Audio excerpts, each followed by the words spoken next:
It's the cancellation of student loan debt for millions of Americans.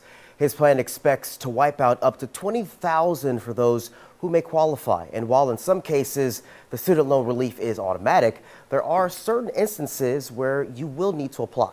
And joining us to talk about that is none other than CPA Kimberly Washington. Kim, thank you for joining us. Thank you. So for our viewers, tell us about the student loan debt relief. Right, so this program will impact, of course, millions of Americans. But first thing that you need to know is that it's going to be up to $20,000 that you may qualify for relief. That's in the case if you had a Pell Grant. If you did not, of course, that amount is up to $10,000. Keep in mind, it is based off of your income. So if you earn less than $125,000 and you're single, you may qualify. And if you're married, that amount is up to $250,000. So that's what you need to know at this time. Now, Kim, speaking of Pell Grant, how do you know if you had a Pell Grant? Right, so that's a big question. A lot of people say, okay, when I was in college, I don't remember, but you can head over to the Department of Education's website. The tool or the website that you're going to go to is studentaid.gov, and you can type in your information and it'll let you know whether or not you did have a Pell Grant. And if you only had a Pell Grant for a short period of time, you still may qualify for up to the $20,000, so do keep that in mind. Absolutely. Now, President Biden's plan states it will automatically cancel student loans,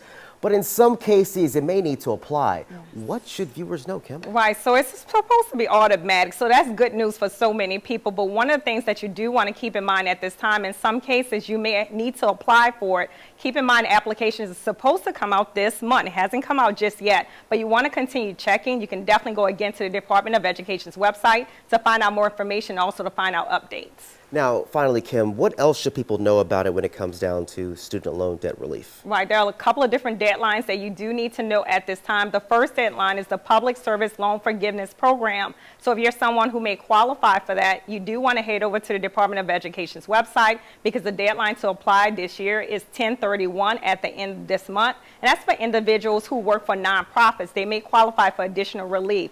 The second thing you do want to know is that the application will be made available to the end of the year. So you do want to keep that in mind. And last but certainly not least, you do need to understand that payments are expected to resume at the beginning part of next year. Giving you everything you need to know to save on your bottom dollar and also save when it comes to them college loans. Kimberly, as always, thank you so much for your time. Really appreciate it.